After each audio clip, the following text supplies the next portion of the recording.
Welcome to the All Things Endurance podcast. I'm your host, Rick Prince, and I have the pleasure today of having Laura Van Gilder on our podcast. Laura Van Gilder has won over 400 races.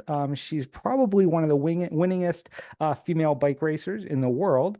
I have the pleasure of knowing her going back to when I was, probably 15 or 16. We grew up in the same region. She kicked my butt on all the training rides, and she has been continuing her upward trajectory since then with her cycling career. So, Laura, thank you so much for joining us. Oh, thanks, Rick. And just to be clear, you really riding with you really pushed me to my limits too. So I wouldn't say that I was dropping you. I would say that we were pushing each other to be better cycling athletes. Yeah, well, I don't know. My mind remembers it differently. I always see your rear wheel going far ahead of me in the sprints and whatnot. But it was, I really miss those days. Um, So, kind of playing off that introduction, if you could maybe tell me a little bit more about your sport background, specifically maybe how you got into cycling and kind of how you took your cycling career from maybe a hobby, for lack of a better word, into being a professional and the trajectory since then. Well, I was 25 years old at the time. I decided I wanted to get fit, get some fitness, bought a mountain bike, started riding, had a friend who took me out on some local trails and taught me what mountain biking was like. And then I segued into doing a charity ride for MS. I did it on my mountain bike. I did it on the road, uh, did some miles. That was kind of the beginning of the training regime, if you would. And then at the time I was going to group mountain bike rides, met someone who was a road racer. That person is still my boyfriend. 35 years later. And because he was a road racer, he said, hey, come on out. Let's do some road rides. Let's get you a road bike. And right away I did that. And we had moved to Colorado, but we came back east because there was more opportunity to ride, race, and everything was a lot closer. And the first year of my road cycling career, I did 75 races, Oh my gosh. mostly crits, although we had the luxury of being able, within a 2 to 3 hour drive, of choosing any type of race we wanted. We seemed to choose criterium. So I had a lot of exposure, a lot of experience racing. And I moved up in my categories right away from a Cat 4, that was the beginning level at that point, to a Cat 2. And I was mentored by Rick, my boyfriend, because not only would I race my events, then I would sit and watch his race.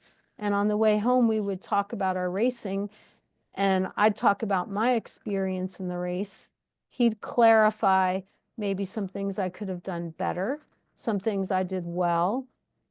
And then we would talk about his race. So in essence, I got double the exposure and experience of bike racing, despite the fact that I was just racing by Hmm. myself. Interesting. So this continued. It continues. Well, he doesn't race anymore. I did that scope of racing really, oh my gosh, only up until about maybe 6 years ago. I did that volume of racing, Hmm. basically from March till October.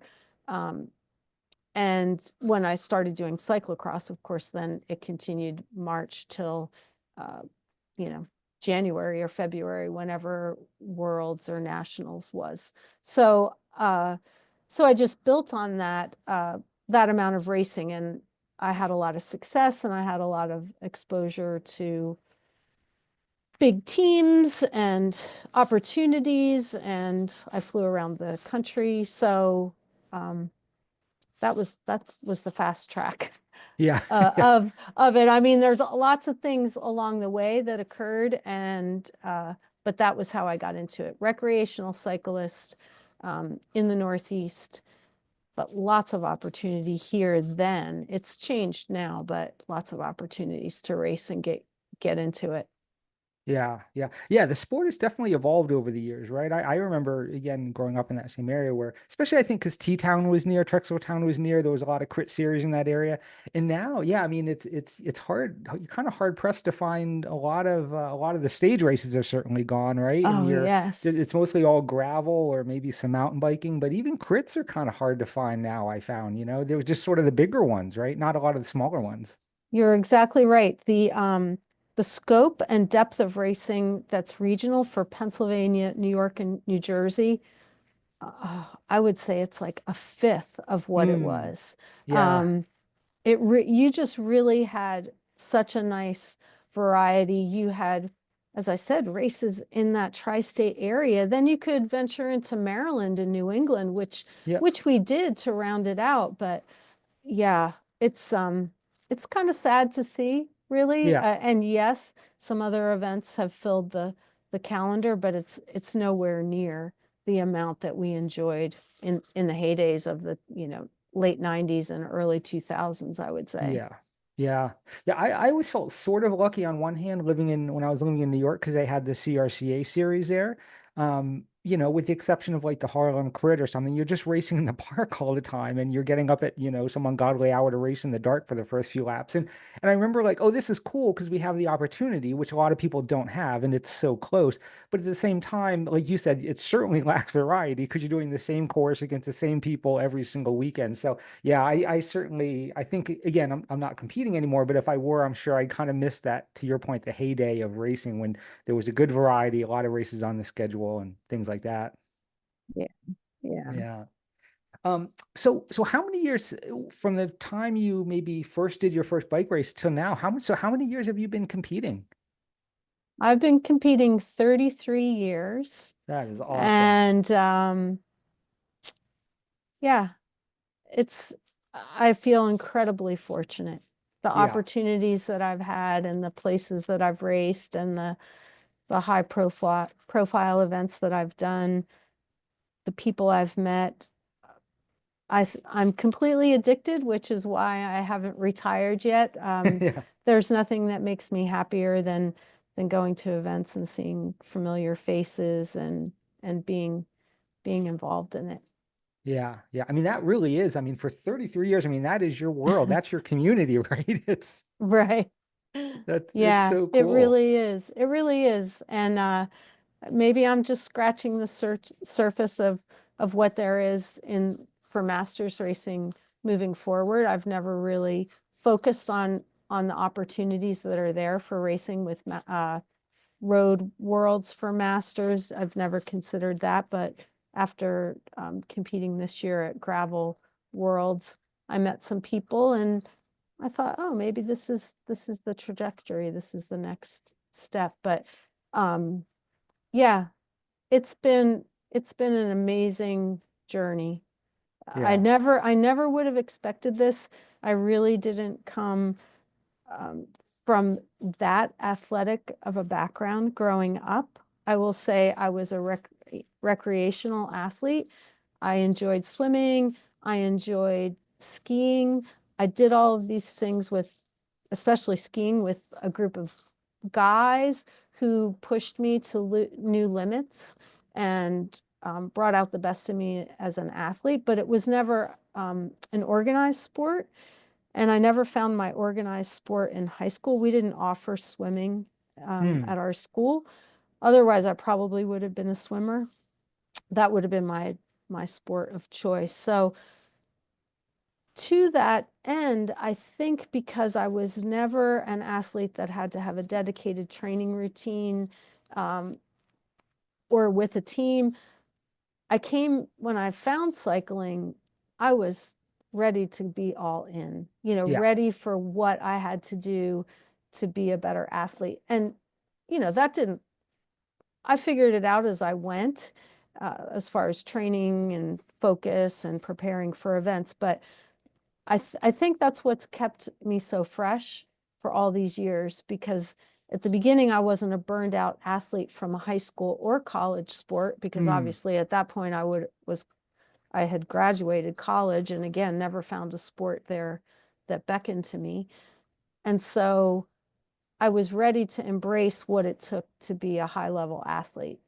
And I also knew how to keep it fresh and keep my passion and interest in that. So, Yeah, yeah, that's a great point about kind of starting, your competitive career later than a lot of people do, like in high school or college. And like you said, I'm sure that has to do with sort of the longevity of your career. That's that's great. Um, so, in the Poconos where you live, it's pretty hilly. There's not a lot of flat roads there. You're known as a sprinter, from I guess a physiological standpoint, and certainly your results speak for themselves. Do you feel like as a sprinter or as a sprinter living in a hilly area where you have no other choice to ride up and down these pretty substantial hills, has that given you an edge over some of your competition, would you say, your other sprinters when you were competing a lot on the road? I do think that having to live in this terrain, it made me tougher. Yeah. Um, it certainly doesn't make you hungry to go out on your easy rides. I mean, Yeah. there's just no easy riding around here Yeah. whatsoever. You're either going up or down. You don't have 6 mile climbs, and that's the difference when you're faced with an event like that to tackle. Sure. You're woefully unprepared in some ways. But yeah, I think it gave me a little more depth as a sprinter, obviously, because not all criteriums are flat. And actually, I'd say the ones that had the little kickers in them always suited me better. But the terrain here definitely um, gave me a little bit of an edge. There's no Yeah. doubt. And as a as a coach, very well know you need to train your weaknesses and race your strengths. And Sure. to so I couldn't change where I lived, but I certainly made the most of it. Yeah, yeah. Well, reason number 1,000,010 why you were much more successful than I was. I had a buddy that lived right at the bottom of this hill that I would have to ride up to get home from training rides. And oftentimes I'd stop at his place, wait till it got dark, and then call my mom and be like, it's too dark. It's not safe to ride home. You got to come pick me up. That was my way of getting around the hills. I won't say I go up the hills fast, but you're having to do them and get over them. So Yeah, that's for it is sure. what it is. Yeah. That is for sure. Well, it's by living out here, the first time I ever did one of these, to your point, these longer climbs out here, being used to the shorter, steeper stuff in the East Coast. But I'm like, God, these climbs never end out here. I'm in Colorado. I'm like, when does this stupid mountain like get, you think you're at the top and then it keeps going and going. I'm like, this is awful. It's like these Oh, things are it's the truth. forever. It's the truth. Yeah, it's still not my forte, the long climbs, but I will say as an aging athlete, my strengths have have kind of changed. So I find that I am a little bit better, but I'll still never be a mountain goat. I Yeah. still and something like the 3 and 4% climbs, they hurt me the worst, the Yeah. most. Yeah, you just drag on and on. So actually, that's a good segue into the next question. So as you have progressed throughout your cycling career, how has your training sort of changed and evolved? Well, I'm probably the uncoachable athlete, really. I've never had specific training plans. I've never tried to peak for particular things. I really have just gone out and ridden my bike. I call myself very much a carrot rider, and by that I mean I like group rides. I like to ride with people who are stronger than me that pushed me to out of my comfort zone. Hmm. And uh, I don't do my own intervals. I'm just not motivated like that. I'm Yeah. motivated by seeing someone in front of me trying to hold their wheel, trying to be close to them to top out the hill, trying to out sprint them. Uh, and that's just always been my way. And my style has always been to ride a lot and race a lot. Hmm. Um, when I was at the peak of my racing, I would race every weekend, both days, and often I evolved to start to take Monday or Friday off because for my personal life, I knew I wanted to get things done and then to make the most of the other days on the bike. So I looked at it as quality over quantity. So And I still am that athlete. I still ride as much as possible, and it's based a lot on weather, certainly in the winter months. I will ride even though I'm tired because maybe I see that there's rain or snow in the forecast, and I probably will be not going outside, which is what I prefer. However, I would say, and I can still do that volume, surprisingly, I'm not that affected by that type of volume of Mm, back-to-back big, long, hard days, because that's what I'm doing more of now. I did not do that in my career. I probably never did a 60-mile ride, training ride in my career, but now because I have the time, I don't have, it works with the events that I have on my schedule. I am doing 80-mile days, 90-mile mm. days, 100-mile days. I would say what's changed both in my physique or my abilities is that I'm not as quick as I was. You know, the Okay. acceleration.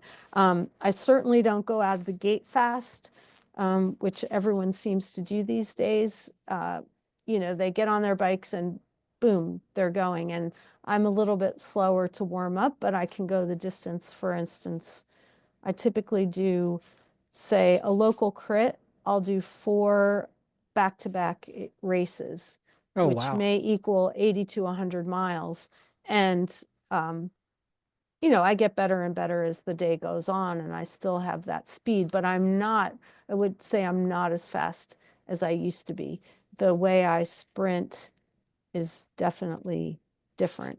I need a Okay. longer sprint. I need a faster buildup. So, um, if I were to boil it down, I'm sure the science of that, I could change it. But I think as an aging athlete, that is kind of, we are less zippy and we have more endurance. I would say that's Yeah. probably what, you know, what the coach is and what you would say. That's just how it's going to go. But I have chosen not to work on things that keep me at the close to that level, you know. Yeah. Yeah.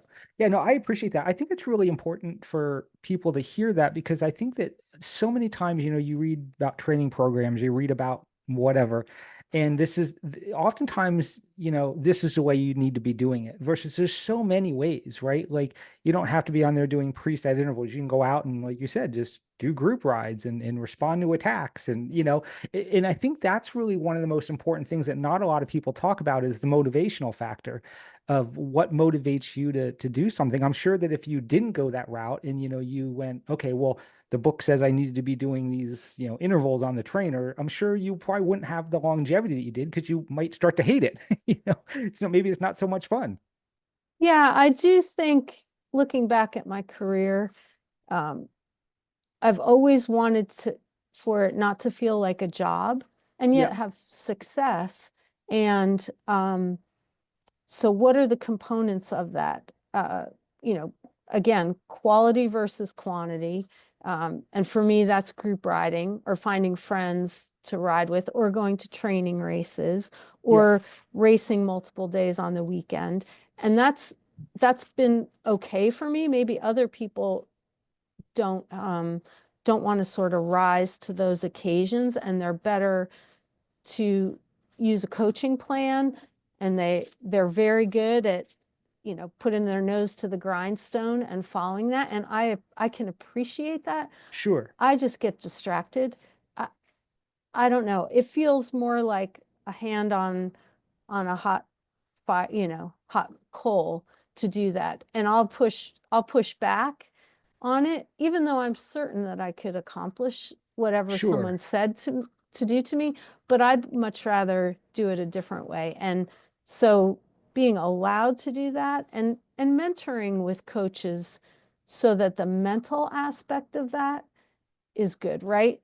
Okay, if I'm not going to do your training plan, I still would like to feed off of someone's advice as far as, okay, I'm feeling a little tired today, or I'm not feeling as zippy as I felt. And then someone saying, well, maybe you should do such and such. And so the mental aspect of having people around me mentoring and coaching me in that way has helped. And it's an additional component to a coaching plan, is to have the human side of Sure. talking through the struggles of getting out there every day or rising to the occasion of a race, and having people around you who are familiar with what those things feel like and saying, it's okay that you don't, your feelings are okay. I'm validating how you feel, and you can still be a top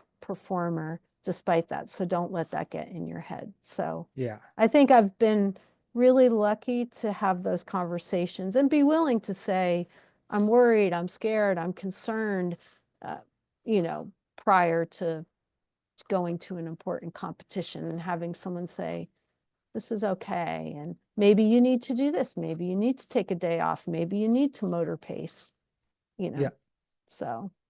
Yeah. Yeah. There's so many different facets, I think, to what coaching is, right? And not all the areas apply to people, right? Like you said, maybe you're not the person who wants a training plan, but obviously you still want that mentorship and encouragement and an ear to of someone to listen to and someone to talk to you about.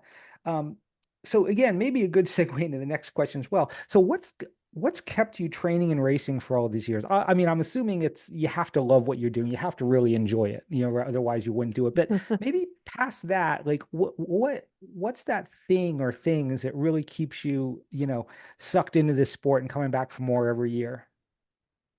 Well, there's probably a lot of answers to that. For me, the bike has always been a stress outlet, Hmm. um, for what's going on in my life, or sort of an escape um, to relax, look around, be somewhere different. I say to a lot of people, I know more about my local area since I've been a bike rider than I ever did growing up. And I'm still in the same area. And Yeah. it's just that I'm exploring so much more. And um, so I need that sort of detox time, or reconnection time. That's one of the aspects. We have a family business. It's a restaurant. For much of my career, I was working full time while I was racing at a high level. And for me to go out on the bike was definitely a way to de-stress about that. So that's one component, which I think that's why riding will always be in my life, because I need that physical outlet, and I cannot run. I'm not an efficient runner. My body wouldn't hold up to it. I don't have great knees, so that's not an option. So the bike is always a nice way to just get out there. And then the second thing, and we touched upon this, is I love the cycling community. Yeah. The friendships I've made and the breadth of them is incredible. And you can step away and not see people for years and years, but you always have that connection of friendship and community. And I love that. I just love that. And I haven't found that in any other sport or any other activity. And so I long for that. I miss that. And truth be told, when I pin a number and I line up, um, I'm a competitor. And I never really thought of myself as an athlete competitor like that, but Hmm. cycling has channeled that. And I wouldn't say I'm fierce or I'm aggro as an athlete, but when I'm on the bike, I'm very focused, and especially if it's a dynamic event, it pulls me in, it sucks me in, and I'm all in. I'm evaluating what's happening. I'm thinking about tactics and strategies, even in races that I know I have no chance of being a competitor in. Meaning, like when I'm racing with the men, I'm not going to win the race, but I'm thinking like about things that would allow that, and it's who's up the road, and how many people are up the road, and will these guys try and bring it back? So I find it very engaging. And for me, I think that really beckons to who I am as a person. I need to be engaged like that. And Yeah. it moves me, it just pulls me forward, whether it's on the casual bike ride or it's in the race. It draws me in. And I guess I'm very addicted to that. I'm Yeah. addicted to the process of deciding what race I'm going to do, how I'm going to get there, what I'm going to do in the race, how I finished, what I learned, all of it. Did it go well? Did it not go well? What can I take away from it? So it's like this complete package. And the best thing is you get to go ahead and do it the next week. So for some people, they may compete as an athlete in only a few events a year, maybe one. But for us as cyclists, you get a chance to redo it the very next weekend. Yeah. So anything you learned, any of the takeaways, you're going to put to the test very soon again. And so whether you succeeded or you failed, you get to move on with that knowledge. And I love that about cycling. Yeah, yeah. No, it's true. I mean, as I mentioned at the beginning, like I ran track and cross country in college and I did running races in New York and I loved them for the fact that I mean, there's certainly a little bit of tactics, but not a lot, right? I mean, it's mostly just kind of you and it's against you. And I love the fact that you couldn't get a flat tire. There was, you're going slow enough. Aerodynamics doesn't really matter. But at the same time, I kind of hated it because if you're not as good as a person next to you, unless they go out too fast, they're going to win. There's not, oh, I could drive. So it was just interesting how, like, yeah, like the tactical side, like I thought I'd really love it with running because there wasn't any and it would be fresh and strongest man wins. But when you're not the strongest, it kind of sucks. You're like, oh, there's not all those other variables and you're not always doing all this calculus in your head about, so I see now, having done the running side, how people could be addicted to that element of cycling. Yes. Yeah. And yeah, it drives you very much. Yeah, Yeah. for sure. So back to the sort of training stuff and how things have evolved. Like you said, the physiology changes, right? Just sort of naturally over the years, maybe a little less explosive, endurance becomes more of a factor. Has your nutrition changed over the years? As far as like, okay, this is changing. Here's how I need to adapt to it, or is it kind of stayed more about the same? It's stayed the same. Um, as as a aging female, you have to be pretty cognizant about your protein intake and definitely there's physiological changes as a woman that are occurring that you have to stay tuned into. I would say that at one point in my career, I decided I wanted to try to be a little bit leaner. I knew that I was never going to be pencil thin. It just wasn't in my genetic makeup. But I segued to a diet that was heavy on salads, vegetables, and protein. And I mean giant salads. And because I really felt that I wasn't a furnace. I wasn't this raging furnace that I was always hungry. I had a friend, she had to carry snacks around with her because heaven forbid we were together in the car. I'd never stop for food. And she just was like a burning, burning, burning furnace. And I don't know, I'm a coal engine. So, I just felt like I just needed a lot less. And Yeah. so I think my diet began to mirror that more. And I think I became more efficient and I was selective about the carbohydrates that I put into my body. I really wasn't Mhm. going for the pastas and I still don't.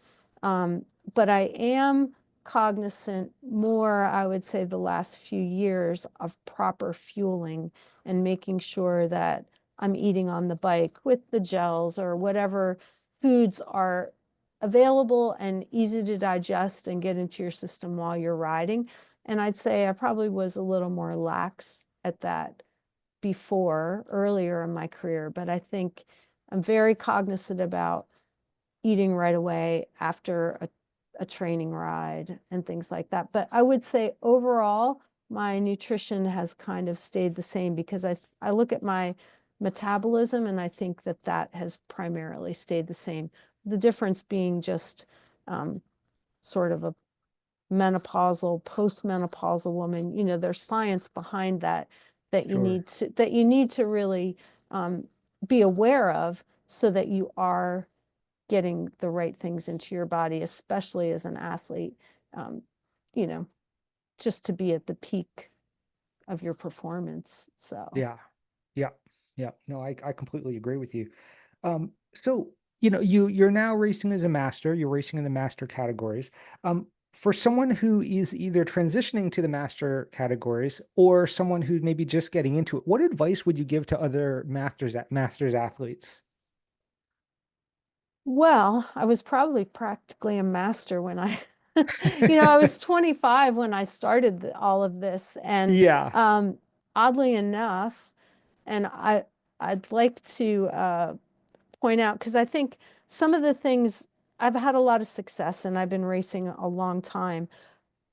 And we can talk about 400 wins in my career, but I also have calculated, I think I have had 2,100 race starts. And I think that's kind of incredible. And yeah, I look back, and my first national championship I won when I was 35 years old.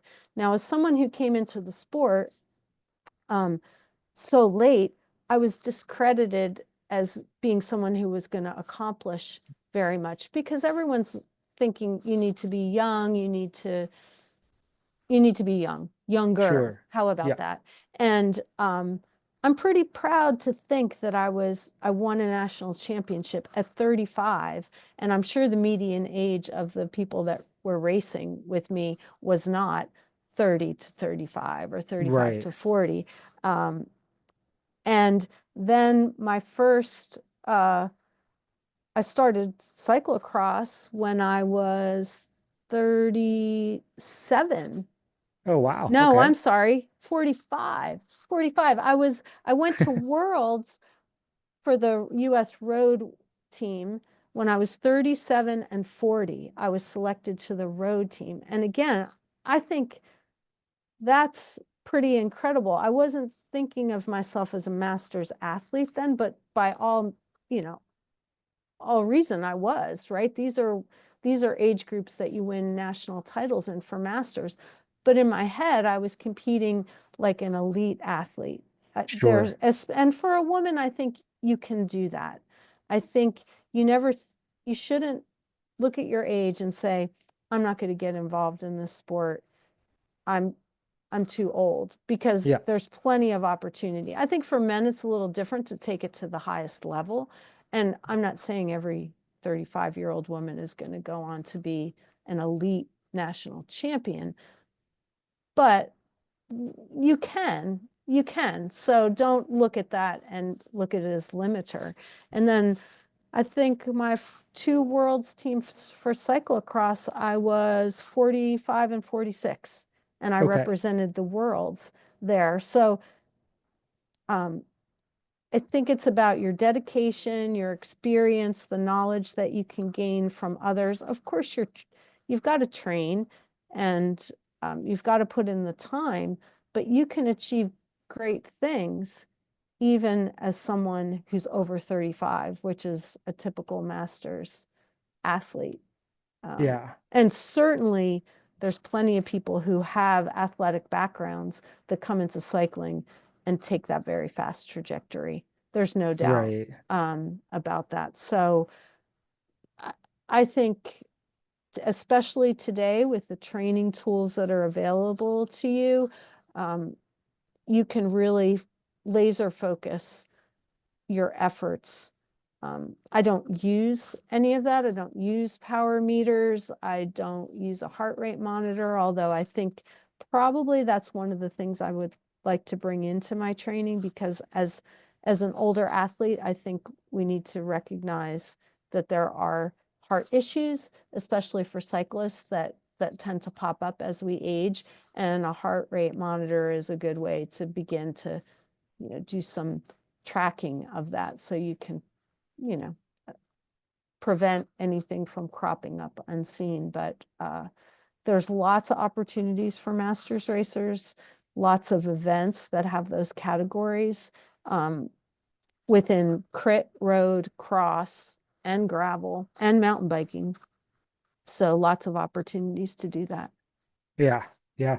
Yeah, it seems to me too. I mean, again, I think maybe a lot of the people that grew up, when cycling was in its heyday are now the masters, right? And now they're kind of looking for, I would imagine. Or do you find that it's still quite competitive in the masters, Oh, definitely. versus, I mean, I wouldn't be surprised if the masters, speeds or times or whatever the metric is probably not that far off from the you know the quote unquote, elites or whatnot. Yeah, I would have to agree. And just to clarify, I would say there's a lot more opportunity for masters men. Hmm. You do not see masters categoried women's races offered for criteriums because we just don't get the fields. Yeah. So when I'm talking about a lot of these things, I'm really referring to the masters men's Okay. races because that's what I do. And that's yeah, I can name very few events that offer a masters women's race, and certainly not one like at a crit level that's a 60 to 64. You're talking, you'd Yeah. have two people there. And for me, I really enjoy the dynamic of racing with a peloton of Yeah. people. And that's where you're going to get better and hone your skills. And sadly, those things aren't offered to women. We just don't have the numbers. And I don't know that we'll get them. So, but for masters men, yes, those fields are highly competitive, really Yeah. competitive. And they're, yeah, those speeds are almost equal to the elite men, I'm sure. Yeah, yeah. I looked at I forget what it was. I don't know if it was a gravel race or a crit, or maybe it was a Littleton crit out here. I don't know. I looked at one of this master start list and it was all like former pros. I'm Yes. like, oh God, that must be a painful race for anyone in that one. That can't feel good. You're exactly right. You're Wait, exactly right. not entering that one. But so you would mention gravel racing, and gravel, I feel like, is kind of taken over for, I think there's a lot of reasons for that. For the same reason, like Zwift is so big now and all this indoor stuff, whether it be distracted driving and people don't want to be out there on the roads training or racing. So for you personally, obviously you just won Gravel World for your Masters, which is incredible. You got the rainbow striped jersey. It's so awesome. Do you find yourself now doing more gravel racing? And if so, is that because that's just what there's just more of that offered versus road? And even in your training, do you find yourself on the gravel bike more, doing more gravel training, or are you still mostly kind of on the road for training?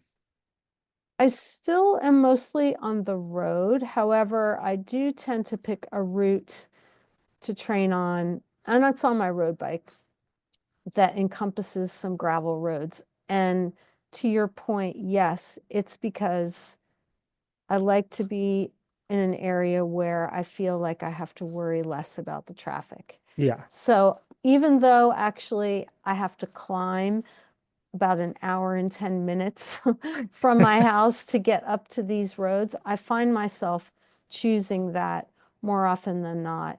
And I just feel like I want to check out a little bit and not have Yeah. this concern of the road. So for me, the events, I actually do very few gravel races. I tend to do events. And of course, everyone is out there putting pressure on the pedals and looking at their Strava times and Yeah. such. But I like the vibe of a gravel event, and by that I mean I just love being out in the woods with a bunch of people. We're kind of going up the hills as best we can. You settle into your groups. I tend to somewhat race it, but also somewhat enjoy the the vibe of being with people and just getting it done. So I find I like that. I haven't done a whole lot of race type events, but I think this coming year, that's what I'm going to focus on a little bit more. Number one, because I'd like to qualify again for the World Championships. And also, I thought if I'm able to wear the jersey at some events, I would love to do that. Yeah. Yeah. And that all depends on what how the promoters feel about that, but I thought I'd like to delve into that a little bit more. And I do I do like what it encompasses race-wise, because you're a big pack of people. You're typically not just racing. You don't start with your age group of racers. You just start all the men and women together. Sometimes they, depending on the event, they're going to stagger start it, but it's, so I get to kind of be swept along by Yeah, by stronger people. And I try to hold their wheel as long as I can, which sometimes isn't that long, sometimes is long enough. And I like that it's not just me having to create the race. So yeah, so yeah, I've enjoyed that, and that's what I'm looking to do some more of those. And obviously there's quite a lot of them being sure. offered. So it's taken up the slack of what we've lost in road racing for sure. I mean, road Yeah. racing has evaporated, at least in the Northeast, sadly. And yeah, so I do enjoy that. Yeah. Well, I did a podcast, I don't know, a few months back with Micah Rice, who's the race director Oh for yeah. SBT Gravel. And, I know of gravel, I know about it. I have a gravel bike, but I've never raced. And we were talking, and, bike, road racing is so categorized, right? Okay, you're a four, you're a three, you're a two, you race in your category. And he goes, no. And he's like, dude, he's like, you just show up and, like things just work out. I'm like, so I could line up next to Keegan Swenson. He's like, yeah, and you could ride with him for the first 8 seconds of the race until you get dropped. But I think that's one of the things that people love about the marathons too, is it's just this one big group of people. It's this sort of it's not, categorized. It feels much more of a cohesive thing. And I think, again, I lament where road cycling is today. But at the same time, I think it's very cool that, like you said, gravel has kind of moved in to take that over, and it moves in with a different sort of vibe, a different element to it with these mass start events. Yeah, I think my first gravel event I did, and it wasn't a race, it was very low key, very regional. And I walked away and I thought, that's how I felt when I did the charity ride, which was Oh, MS ride. I felt the very same way. And when I did those MS rides, I remember thinking, can I finish this? It was 150 miles, 75 oh, miles wow. each way, each day rather, sorry. And that was the vibe I got at these gravel events. There were so many layers of abilities there. Some people, were maybe coming from racing, mountain bike racing, but there were other people that were just thinking, can I do 50 miles of gravel today? I don't know. And they had all kinds of bikes and they were all kinds of abilities. And you just felt this energy of, I'm so excited to be here. I really hope I have a good day on the bike. I hope I can do it. I hope I can Yeah, make it. And this camaraderie that it's just competition at the crits and the road races, and as it should be, right? It's a different sure. genre, if you will. But I love to tap into the, saying to someone next to me, you're doing great, you can do it, or someone saying that to me. And then when you finish the event that day, sort of the storytelling of the day, of what your day on the bike was like, and wasn't that section hard, or oh, I didn't think I could get through that last climb at the end. And that's what brought everyone together. And the crits aren't, the road racing scene really isn't like that. It's Yeah. definitely a little bit more intense competition and not as much camaraderie. So that's what I tapped into. And I think that's why it's grown in the way it has, because you can feel a part of something. You can be on the start line with Keegan and um, Sophia Gomez, some of these people, and then you're going to see them at the end, and you may even get to chat with them, and you were on the same course as them. Yeah. And granted, you didn't do it at the same speed, but you did what they did. Yeah. And that's something, really special. And I think that's why it's been such a boom on that in that sport. Yeah, yeah. No, I would agree. I would agree. Everyone that does it, these races say it's such an amazing experience. Um, so speaking of experience, you have a lot of it. Um, if you could go back in time and talk to the kind of post MS 150, Laura Van Gilder, who's just getting into it, what advice would you give her, knowing what you know now? If there's any things that you could say, hey, change this, don't do that, or do this, anything, or you were just kind of like, yeah, it's all good. I think it evolved the way it should have, or I don't really have any advice for my younger self. I did think about this, and I actually, reflecting back, I think I had a lot of good people around me with a lot of good advice, and I wouldn't really change anything. And I learned a lot of lessons along the way, and I always talked them through.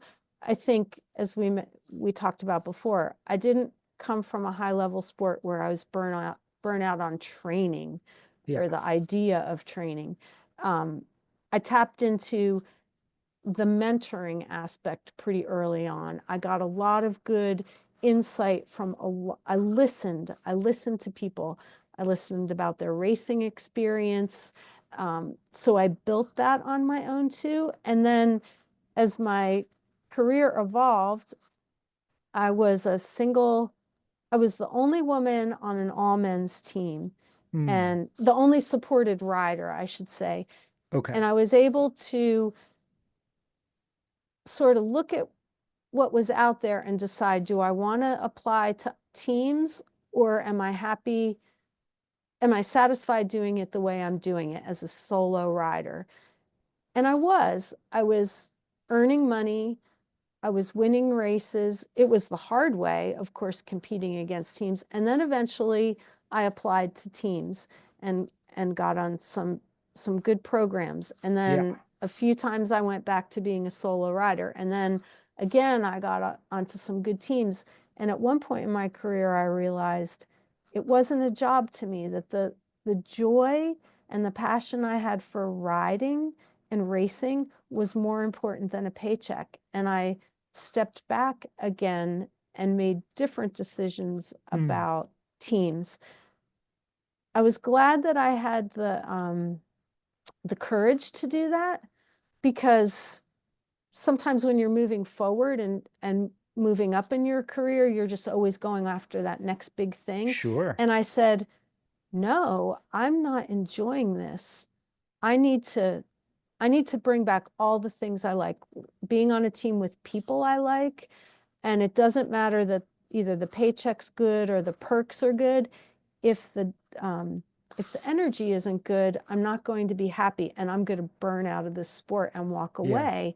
And I didn't want that because I knew how much the sport meant to me. So I I went through all of that, and I felt like I always kept my head about me and surrounded myself with all the positives that the sport meant to me. And I could have easily just chased the shiny object, right? And then had a terrible experience and said, no more cycling for me. Yeah. And that wasn't the case. So I think I was very lucky to always understand, also never to think. People would say, are you going to try for the Olympics? And I was like, no, they pick 3 people and 2 of them are time trialers. And that means that's one spot open. And I'm satisfied with trying to go for the goals that I am within my sport, win a national championship, win a series title, um, and kept my expectations realistic instead of making it this one big goal that when I didn't achieve it, I said, what have I done all of this for? Like, my Yeah. goal was always to keep the joy and passion in bike riding and competing. And I think as a result of that, the successes came Yeah. and the opportunities came. And even though I never thought I'd be picked for a national team, I was. But I never made that my goal. And when they didn't pick me, let them end my dream. Yeah. You know, they never took, no one ever took it away from me. I was always kind of controlling it the most I could. And Yeah. I was ticking all the boxes with success and great teammates and great opportunities. So my cup was always being filled, you know. Yeah. Yeah. So That's it's as you said, I mean, that's a very I mean, to follow your North Star like that, being just the fun and the passion of it, and having that awareness to say, hey, okay, if I remember one of the teams you were on with Team Saturn, which was one of the right, one of the top programs, to say, okay, what's next? What's next? Or like you said, I think you're independent. You were on the Navigators, correct? That was that the that one? was yeah, that was the team that Yeah. started out as a small regional women's team, but then all their focus went to the pro men's Right. team, and that was the team that I was the only woman on. Yeah. And I think it's easy. I mean, you even see this amongst, just, age group, athletes, just total recreational. Like I think because endurance sports just attracts a lot of type A people. Maybe maybe I'm Mhm. hypersensitive to this because I lived in New York where people are like type A, where, they're just age group or mid-pack people, but they have this mentality that if I don't win the local training ride or if I don't get this time, it's all over and my life's been a complete waste. It's so refreshing to hear someone who of your talent, of your success, tailor make her career to maintain that fun and passion versus, like you said, I think in your words, kind of chasing that shiny object. It's really refreshing because I think it's a very rare thing from what, at least from what the people I've talked to, it's always what's next, what's bigger versus like taking more of a holistic approach to it and saying, hey, I want this to be a lifelong thing. I just love it that much. Yeah, well, I never knew it would be a lifelong thing. And I never set out at the beginning with a goal to achieve what I did. So maybe, you know, I could have done it better, I'm sure. I could have had better training, better focus, hired coaches, followed a better plan.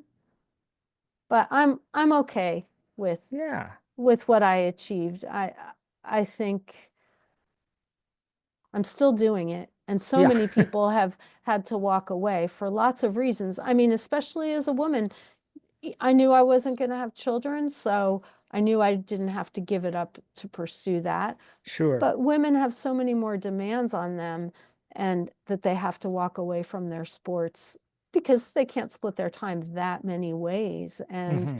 Um, and I was able to just yeah do it my way and afford it.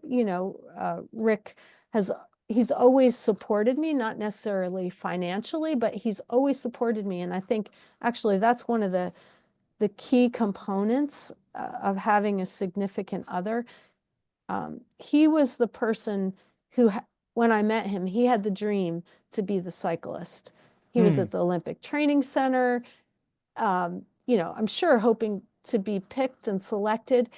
And yet I I ended up living his dream. Really, Yeah. when I got into it, I was like, "Oh, you're a cyclist? I'll be a cyclist. I'll do this." And he never once had was jealous of what I achieved or said, "Why are you going to California for 8 weeks, to train?" Um, he always supported me in the mental aspect of how to approach the sport. He kept me grounded as far as, you know, not having too high hopes or being utterly disappointed. All those mental aspects of how you manage success and failure and in the sport. And, so I think he contributed a lot to the balance that I ended up achieving. I wouldn't say I'm a balanced person. I can be very emotional.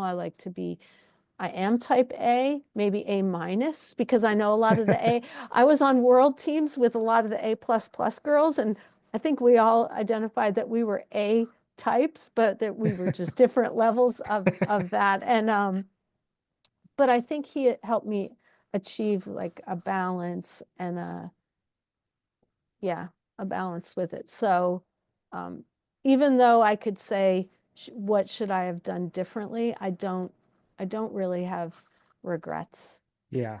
about That's it. great. That's great. It's so Mm. interesting you said that about Rick. Another podcast we did was with Nell Rojas, who's a professional marathon runner for Nike, super successful. And one of the questions that I asked her was, what are for someone who's wants to get just serious about their sport, get in training, like what are some of the factors? And I was thinking, talking about physiology or strength training. She's like a supportive significant other.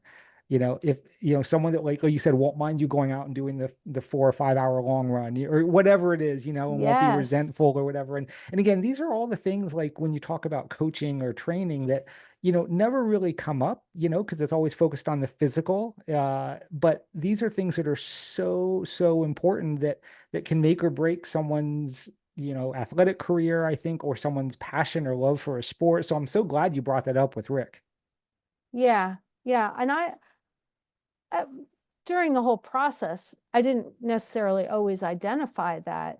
Sure. But then, of course, you see your fellow teammates and fellow competitors, and you realize the strain and drain that someone can have. And I mean, it's difficult. Like you're keeping down a household. There's lots of factors that are involved um, in being an athlete, but you're a partner, you're trying to maintain finances. So there's all these pulls. But if you have someone who isn't constantly questioning you, or even just saying, oh, you're going out for a ride again, Yeah. oh, you're going to be in California 3 more weeks.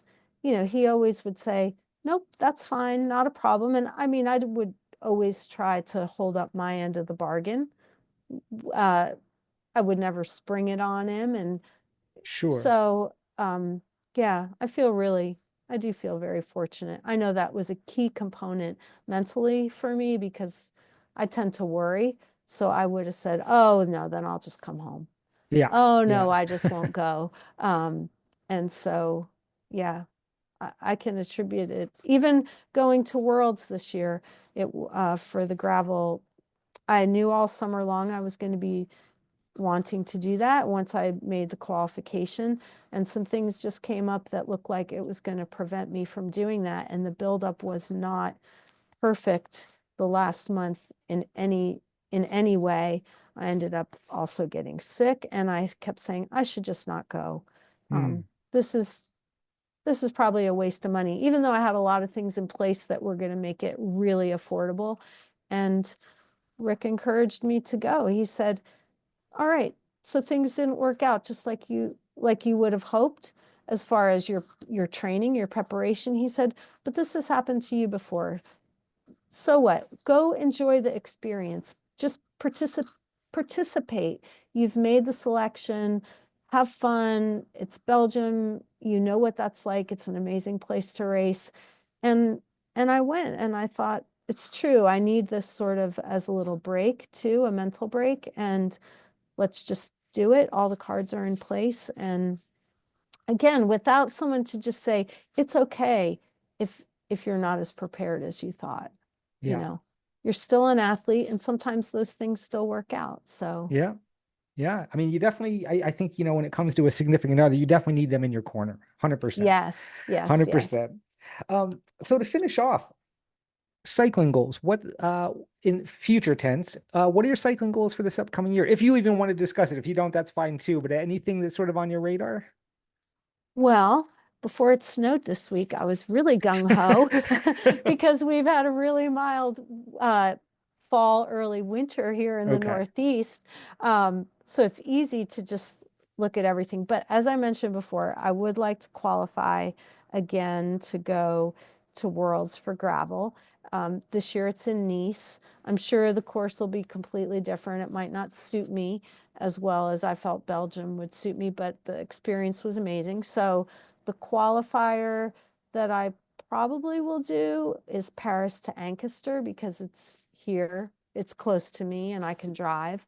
But also, as I mentioned, I'd like to maybe seek out doing some other events, um, and see if I can wear the jersey. I thought about Barry Roubaix. That's always been this one that's been on my radar, but I've just never done it. And truth be told, in April it can be like a winter gravel race there in Michigan.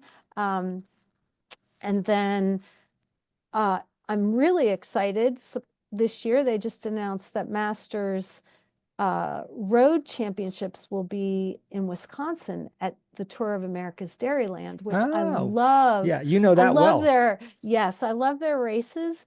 And I thought, you know what? I think I'm going to go this year and participate in the Masters races there. So that's in June. It's a great time of the year. I have the most fond memories of racing in Wisconsin. Yeah. So that kind of, I thought about that. And also, when I was speaking with some of the competitors at Masters Worlds, a lot of them had just come from the Road Masters World Championships. Maybe it was Glasgow. I'm not sure.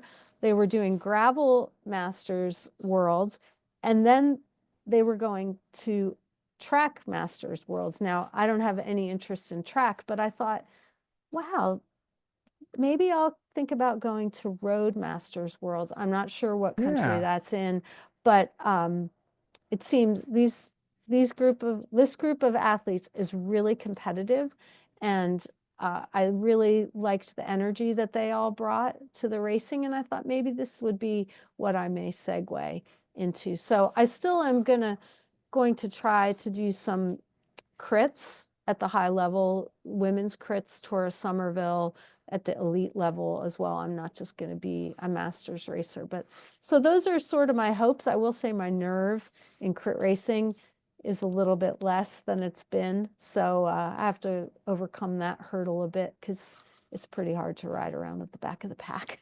Right. Right. Well, Tour um, Somerville, that's your home. You gotta keep up with that one. That's for yeah. sure. That's for So sure. that's what those are my plans. I hope everything, works out for that, but uh, nothing is written in stone, so I always just kind of go with it and throw some events in. Yeah. Well, I'll certainly be cheering you from the sidelines out here in Colorado. Oh, Well, thanks. well, thank you so much, Laura. This has been great. It's been great to catch up, great to chat with you about all these awesome topics. And like I said, I'm certainly your biggest fan out here, is someone who started with you and had the luxury of not being dropped by you too much initially. Now I wouldn't even try to go for a ride with you, but I love seeing the results, and this has been a pleasure. Oh, thanks, Rick. I really loved telling my story. That's great. Well, thank you for your time. You're welcome.